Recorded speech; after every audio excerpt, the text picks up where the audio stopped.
Hello दोस्तों, नमस्कार। उन्मुक्त स्टडी सेंटर में आप सभी का स्वागत है। आज हम लोग पर्यावरण प्रैक्टिस सेट नंबर 4 सॉल्व करेंगे, जो आपके आगामी परीक्षा टेट, सीटेट, सुपर टेट के लिए बहुत ही महत्वपूर्ण और उपयोगी प्रश्न है।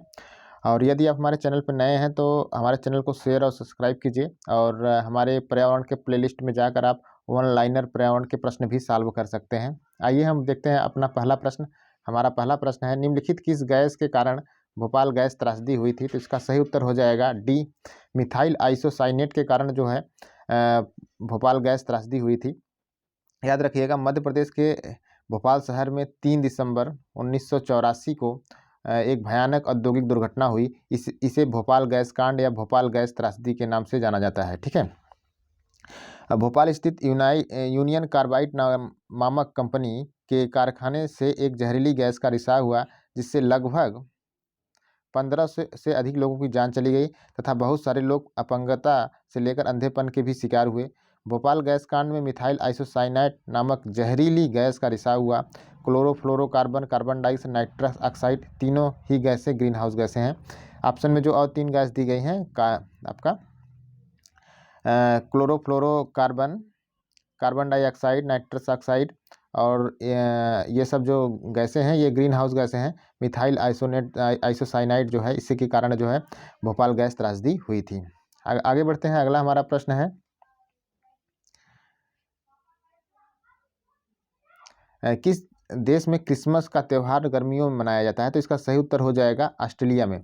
ऑस्ट्रेलिया में जो है क्रिसमस का त्यौहार गर्मियों में मनाया जाता है, क्योंकि ऑस्ट्रेलिया जो है दक्षिणी गोलार्ध में स्थित होता है और दिसंबर का महीना ऑस्ट्रेलिया में गर्मी का पहला महीना होता है। ऑस्ट्रेलिया में गर्मी 1 दिसंबर से लेकर 28-29 फरवरी तक होती है। क्रिसमस ईसा मसीह के जन्म की खुशी मनाया जाने वाला पर्व है। इस दिन लगभग संपूर्ण विश्व में अवकाश रहता है और 25 दिसंबर को ये पड़ता है। ठीक है। आगे बढ़ते हैं। अगला हमारा प्रश्न है, गिर वन्य जीव अभ्यारण्य निम्न किस वन्य जीव संरक्षण होता है वहाँ पे? तो इसका सही उत्तर हो जाएगा, गिर जो है शेरों के लिए संरक्षण किया गया है। इसकी हम व्याख्या देख लेते हैं। गिर वन्य जीव अभ्यारण्य भारत के गुजरात राज्य में लगभग 1424 वर्ग किलोमीटर फैला हुआ है। इसमें जंगली शेरों का संरक्षण किया जाता है। इसके अतिरिक्त इस वन्य अभ्यारण्य में पुष्प जीव जंतुओं की प्रजातियां मिलती हैं, और यहाँ स्तनधारियों की 30 प्रजातियां, सरीसृप वर्ग की 20 प्रजातियां पाई जाती हैं। दक्षिण अफ्रीका के अलावा विश्व का यही एक ऐसा इकलौता स्थान है जहाँ शेरों को अपने प्राकृतिक आवास में रहते हुए देखा जा सकता है। ठीक है। आगे बढ़ते हैं। अगला हमारा प्रश्न है, निम्न में कौन सी प्राकृतिक वनस्पति मरुस्थलीय प्रदेशों में पाई जाती है? तो इसका सही उत्तर हो जाएगा बी, कैक्टस जो है। कैक्टस जो मरुस्थलीय प्रजाति है वह जो है मरुस्थलीय प्रदेशों में पाई जाती है। कैक्टस मरुस्थलीय प्रदेशों में पाई जाने वाली प्राकृतिक वनस्पति है, और यह सपुष्पक वनस्पतियों का एक जीव वैज्ञानिक कुल है, जो अपने मोटे फूले हुए तनों के में पानी बटोरकर शुष्क और रेगिस्तान परिस्थितियों में जीवित रहता है। इनके पत्ते कांटों के रूप में परिवर्तित हो जाते हैं ताकि वाष्पोत्सर्जन की दर कम हो सके, जिससे जल का ह्रास कम हो। अगला हमारा प्रश्न है, ग्रीन मफलर संबंधित है? तो इसका सही उत्तर हो जाएगा वायु प्रदूषण, इसका जो संबंध होगा ध्वनि प्रदूषण से। ग्रीन मफलर का जो संबंध है वो ध्वनि प्रदूषण से है, और इसकी हम व्याख्या देख लेते हैं। ग्रीन मफलर जो है आपका मफलर अधिक आबादी वाले या ध्वनि प्रदूषण वाले क्षेत्रों में, जैसे सड़कों के किनारे, औद्योगिक क्षेत्रों और राजमार्गों के आसपास रिहायशी इलाकों में 4-6 पंक्तियों में वृक्षारोपण कर ध्वनि प्रदूषण को कम करने की एक तकनीक है, ताकि घने पेड़ ध्वनि प्रदूषण को कम कर सकें, क्योंकि पेड़ ध्वनि को अवशोषित करते हैं, इसे नागरिकों तक पहुंचने से रोकते हैं। ध्वनि प्रदूषण को नियंत्रित करने वाले ये हरे पौधे ग्रीन मफलर कहलाते हैं। अगला हमारा प्रश्न है, भू परिस्थितिकी तंत्र में ऊर्जा का महत्वपूर्ण स्रोत क्या है? तो इसका सही उत्तर हो जाएगा सूर्य। भू पारिस्थितिकी तंत्र में ऊर्जा का महत्वपूर्ण स्रोत सूर्य है। सूर्य ऊर्जा का सर्वाधिक व्यापक एवं अपरिमित स्रोत है, जो वातावरण में फोटान, छोटे छोटे प्रकाश तरंग पेटिकाओं के रूप में विकिरण ऊर्जा का संचार करते हैं। संभवतः पृथ्वी पर सर्वाधिक महत्वपूर्ण रासायनिक अपक्रिया प्रकाश संश्लेषण को माना जा सकता है, जो सूर्य के प्रकाश की उपस्थिति में हरे पौधे में होता है। इसलिए सौर ऊर्जा को पृथ्वी पर जीवन का प्रमुख संवाहक माना जाता है। आगे बढ़ते हैं। हमारा अगला प्रश्न है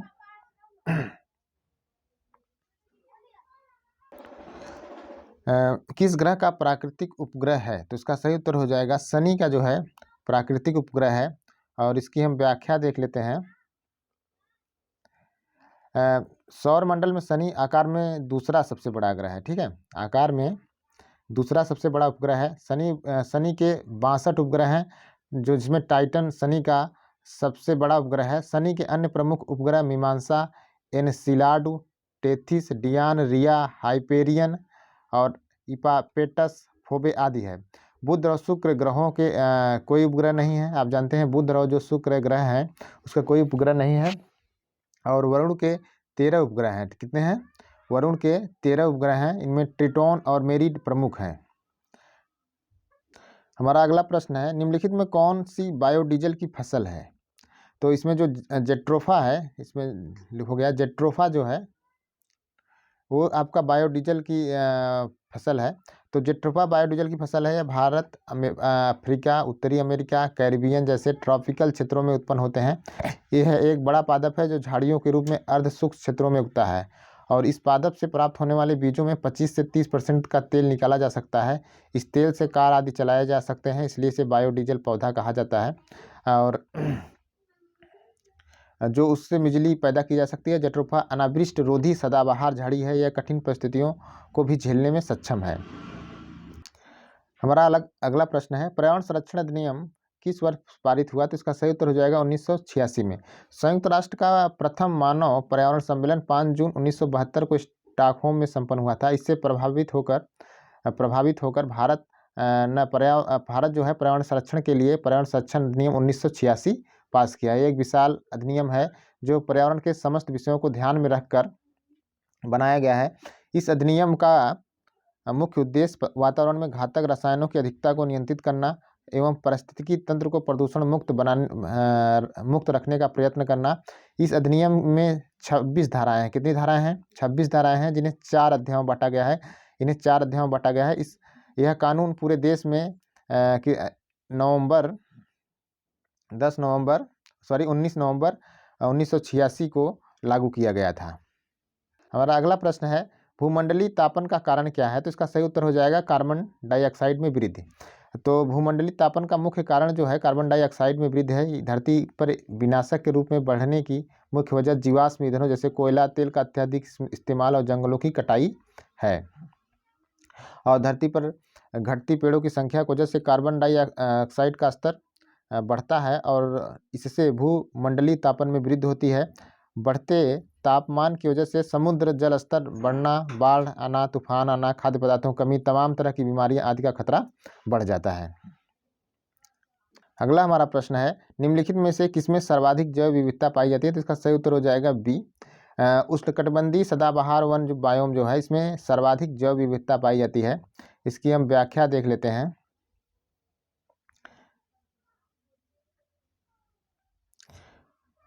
उष्णकटिबंधीय जो सदाबहार वन है इसमें बायोम में सर्वाधिक जैव विविधता पाई जाती है।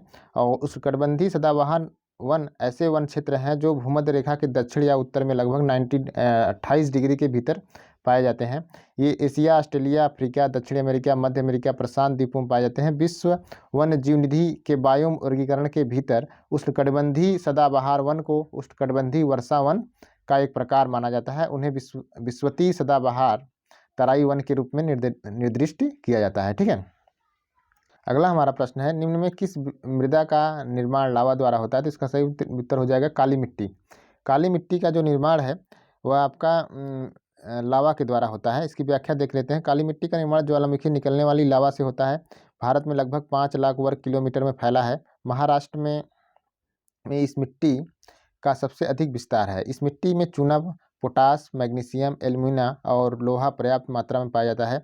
यह बहुत ही उपजाऊ होती है और कपास के लिए प्रसिद्ध होती है। किसके लिए? कपास के लिए प्रसिद्ध होती है, इसलिए इसे कपासी वाली काली मिट्टी भी कहते हैं। इस मिट्टी में नमी को रोकने के लिए प्रचुर शक्ति होती है, इसलिए वर्षा कम होने पर भी सिंचाई की आवश्यकता नहीं पड़ती है। ठीक है।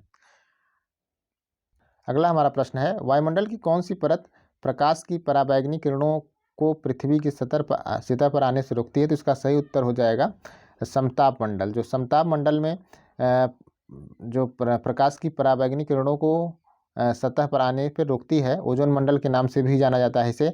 यह परत सूर्य के उच्च आवृत्ति के पराबैंगनी प्रकाश की 93.99% मात्रा अवशोषित कर लेती है, जो पृथ्वी पर जीवन के लिए हानिकारक है। ओजोन परत की खोज जो है, याद रखिएगा, 1913 में फ्रांस के भौतिकविद फैब्री चार्ल्स और हेनरी बुसोन ने किया था। किसने किया था? फैब्री चार्ल्स, हेनरी बुसोन ने किया था। अगला हमारा प्रश्न है, गंगा एक्शन प्लान को लाने का उद्देश्य निम्नलिखित में किस सुधार हेतु है? तो इसका सही उत्तर हो जाएगा जल की गुणवत्ता। गंगा एक्शन प्लान लाने का उद्देश्य जो था जल की गुणवत्ता में सुधार करना, नदी में प्रदूषण भार को कम करने के लिए 1985 में, कब? 1985 में राजीव गांधी द्वारा गंगा कार्य योजना का शुभारंभ किया गया। कार्यक्रम का खूब धूमधाम से प्रचार शुरू किया गया, लेकिन 15 वर्ष की अवधि में 901.71 करोड़ रुपए का व्यय करने के बाद भी नदी प्रदूषण का स्तर कम करने में विफल रहे। हमारा अंतिम प्रश्न है, निम्नलिखित में कौन सा वृक्ष जैविक कीटनाशक का उत्पादक है? तो इसका सही उत्तर हो जाएगा आपका नीम। जो आपका नीम है जैविक कीटनाशक का उत्पादक है। नीम का वृक्ष जैविक कीटनाशक का उत्पादक है। और आपका जो नीम भारतीय मूल का एक पूर्ण पतझड़ वृक्ष है। क्या है? पूर्ण पतझड़ वृक्ष है। इसका वानस्पतिक नाम है एजाडिरेक्टा इंडिका। ठीक है, एजाडिरेक्टा इंडिका। नीम की पत्तियां चबाने से रक्त शोधन होता है और त्वचा विकार रहित और कांतिवान होती है। इसके अतिरिक्त नीम की छाल का लेप सभी प्रकार के चर्मरोग घावों के लिए निवारण में सहायक होता है। तो दोस्तों, ये आज का हमारा प्रैक्टिस सेट था। कैसा लगा आप कमेंट करके ज़रूर बताइएगा, और हमारे चैनल को शेयर और सब्सक्राइब करना मत भूलिएगा। Thank you.